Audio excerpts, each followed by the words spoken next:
కావాల్సినటువంటి నిర్మాణాత్మకంగా స్ట్రాంగ్ కావాల్సిన అవసరం ఉంది. ఇక వ్యక్తిగతంగా జనరల్గా ఒక రాజకీయాల్లోనో ఏ ఫీల్డ్లో ఉన్నా ఒకే ఆరోపణ జెంట్స్ మీద వస్తే వాళ్ళు తీసుకోగలరు, లేదా ఉన్నత స్థాయో ఏదో మంచి బ్యాక్గ్రౌండ్లో, మంచి అంటే కాదు, చుట్టూ గట్టిగా ఒక బలమైన కుటుంబం నుంచో సపోర్ట్ చేయగలిగే వాళ్ళు ఎక్కువ మంది ఉన్న బ్యాక్గ్రౌండ్ నుంచి వచ్చిన మహిళలైనా తీసుకోగలరు. ఈరోజు సీతక్క మీద వచ్చిన అవినీతి ఆరోపణలు ఎలా తీసుకుంటున్నారు మీరు? సీతక్క అంటే సెటిల్మెంట్స్ చేస్తుంది, సీతక్క అంటే ఇసుక దందా, ఇలాంటివన్నీ కూడా బాగా వైరల్ చేస్తున్నారు. దీన్ని మీరు ఎలా? అందులో ఏ ఒక్కటన్నా వాళ్ళు, నేను కోర్టులో కేసు కూడా వేసిన. ఇప్పుడు ఇసుక అనేది ఈ రోజు వరకు మా నియోజకవర్గంలో నడిచే 5-10 క్వారీలలో ఒక్కటి కూడా మేము కొత్తది ఇయ్యలే. గత ప్రభుత్వం ఇచ్చిపోయినాయే నడిచినాయి. అందులో ఎక్కడ కూడా మేము ఇన్వాల్వ్ కాలే, ఒక్కటి కూడా నిరూపించలేకపోయారు. కేవలం నా వ్యక్తిత్వ హననం, నా మీద ఉండే మంచి ఒక కాన్సెప్ట్ను, ఒక సానుభూతి, మంచి అనే దాన్ని తగ్గించాలి, తద్వారా రాజకీయ ప్రయోజనం వాళ్ళు పొందాలని నన్ను ఓడించడం కోసం కూడా 100 కోట్లు ఖర్చు పెట్టారు. ఏదేదో నేను చేసిన కష్టాన్ని కూడా రీల్స్ అని రకరకాల విమర్శలు పెట్టారు. అదే అంటున్నా, ఇప్పుడు కొంతమంది మీద వాళ్ళు ఎవ్వరు ఏమనరు. మాలాంటి వాళ్ళం, ఏ నీడ లేకుండా ఎదిగినటువంటి వాళ్ళము, ఏ తోడు లేకుండా ఎదిగినటువంటి వాళ్ళం, ఇండిపెండెంట్గా ఈ స్థాయికి వస్తే ఆ ఫ్యూడల్ మెంటాలిటీ, ఆ దురహంకారపు పితృస్వామిక భావజాలం ఆడవాళ్ళని ఎంత హింస చేస్తారనేది నేను అధికారంలోకి వచ్చిన తర్వాత అనుభవించిన. నేను చాలా బాధపడ్డ రోజులు కూడా ఉన్నాయి. కాబట్టి అది ఇప్పుడు వాళ్ళు చాలా చేశారు, కానీ పని కట్టుకొని కొన్ని యూట్యూబ్స్ పెట్టి సోషల్ మీడియాలో అవసరం ఏముందో నాకైతే అర్థం కాదు. ఓకే, నువ్వు ఎవిడెన్స్ ఏమైనా ఉండే, లేకుండా తప్పేమన్నా జరిగితే మేము వచ్చిన తర్వాతనే ఎక్కువ చెక్ పోస్టులు పెట్టించి మొత్తము కేసులు బుక్ చేయించినాం. ఎక్కువ ఎక్స్ట్రా జరగకుండా చేసినాం. వాళ్ళు అంతకుముందు అలవాటు బకెట్లు ఎక్కువ వేసుకోవడము, దందా చేయడము, వాటన్నింటినీ ఆపించగలిగినాం. ఆ ఇసుక క్వారీలో అందరూ కూడా పాత వాళ్ళే, వాళ్ళకి సంబంధించిన వాళ్ళే. కాబట్టి వాళ్ళు ఏం చేశారు, ఉల్టా నా మీద ఇట్లా ప్రచారం చేసుకుంటూ వచ్చారు, తీసుకుంటున్నారు అని. కానీ వాళ్ళే ఎవడైనా మేము మీకు ఇది చేసినాము, లేదా దందా ఇక్కడ నడిపించింది అది. అందులో ములుగు జిల్లాలో భద్రాచలం కాన్స్టిట్యున్సీ కూడా ఉంటాయి, అన్ని లారీలు ఇటే వస్తుంటాయి. భద్రాచలంలో ఉండే ఆ ఏరియాకి కూడా హైదరాబాద్ రోడే, పినపాక వాళ్ళకి కూడా ములుగు రోడే, భద్రాచలం వాళ్ళకి కూడా ములుగు రోడే హైదరాబాదు రావాలి. ఆ రోడ్డు అన్నీ కూడా ములుగులనే నడుస్తాం. ములుగులో ఫారెస్ట్ ఎక్కువ, పర్యావరణం ఉంది. దాదాపు 5-6 కంటే ఎక్కువ పర్మిషన్లు ఇవ్వడానికి అక్కడ ఛాన్స్ లేదు. కానీ సీతక్క అల్కగా దొరికింది. ఇక అక్కడ నుంచి రాగా సీతక్క. కానీ అది చూసినాం కదా, ఈ ఏదైతే పక్కన సీట్లో కూర్చుంటే మార్పింగ్ చేసారో అక్కడ కూడా, అక్కడ ఒక లారీ పోయిందంటే దొంగ లారీ కాదు నాయన, పర్మిషన్ ఇచ్చిర్రు, ఇక్కడ నుంచి బుక్ చేసుకుని ఉంటాయి. అందులో ఎవడన్నా దొంగతనం జరిగిందంటే అది ఒక బకెట్ ఎక్కువ వేసుకొని ఉంటే జరిగి ఉంటుంది. లేదా ఎవడన్నా చేసినంటే మేమే ఎప్పటికప్పుడు పట్టిస్తాం. నాకు కూడా, ఎందుకంటే ఆ రోడ్లు చాలా ఇంపార్టెంట్. టూరిస్టులు వస్తారు, అదేవిధంగా సమ్మక్క సారక్క జాతర ఉంటుంది, నేషనల్ హైవే, పబ్లిక్.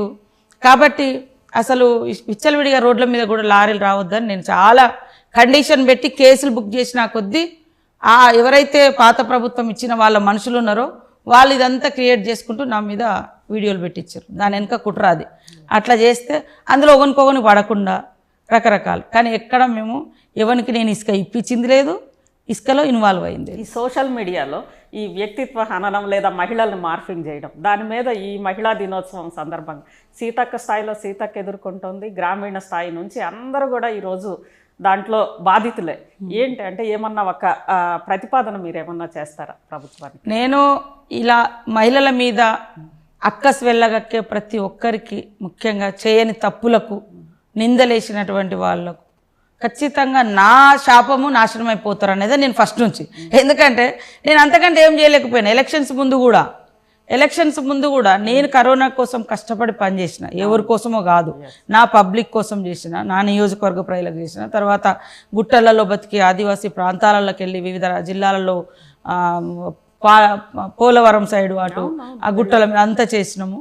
ఇదంతా కేవలము నా సాటిస్ఫాక్షన్ ప్లస్ నా ద్వారా కొంత పేదవాళ్లకు న్యాయం జరగాలి అనే లక్ష్యం పనిచేసి వచ్చారు. చేస్తే అది ఎలక్షన్లప్పుడు రీల్స్ అని ప్రచారం చేసి, నువ్వు చేయవైతివి, నువ్వు బయటికి రావైతివి, నువ్వు ఇయ్యవైతివి, నువ్వు గవర్నమెంట్ లాస్ట్కి ఏమన్నారు, పారాసెటమాల్ వేసుకుంటూ పోతుంది కరోనా ఎక్కడదన్నారు.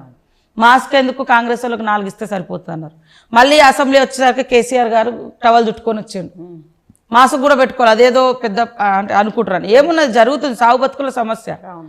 అంటే ఎంత ఉంటుంది చూడు. మాలాంటి వాళ్ళం ఒక అడ్వైజ్ చేస్తే ఆ రోజు అసెంబ్లీలో, అంటే ఆయనలో ఎంత ఫ్యూడల్ భావజాలం ఉంది.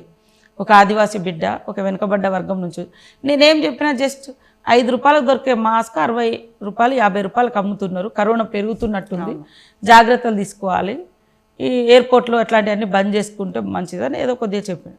కరోనా ఎక్కడిది, కరోనా లేదు, ఏం లేదు, నీకే వచ్చిందా అది అని చెప్పి ఇంకొక ఆమె పద్మమ్మ ఉండే 4 కాంగ్రెస్ వాళ్ళకి ఇవ్వండి అని అందరు వెకిలిగా అసెంబ్లీ ఆ రోజు చూడండి. కేసీఆర్ గారు మాట్లాడుతుంటే వెనుక ముందున్న వాళ్ళందరూ నన్ను ఎగతాళి చేసుకుంటే ఎకిలిగా నవ్విర్రు. ఆ రోజు మస్తు బాధపడ్డా. కానీ తర్వాత అదొక భూతం అయిపోయింది. అప్పుడు కూడా బాధపడ్డాం.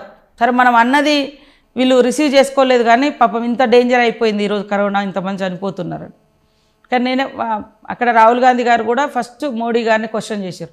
మీరు నమస్తే గుజరాత్ అని పెట్టిర్రు, వివిధ దేశాల వాళ్ళు వచ్చిర్రు. ఆయన ఫిబ్రవరి 12కే పెట్టిండు. మనకు మాకేమో ఫిబ్రవరి 15 తర్వాత జాతర అయింది. జాతర అయిపోయిన తర్వాత జాతరకు మేము చెప్పిన మాస్కులు పెట్టుకొని రండి నేను.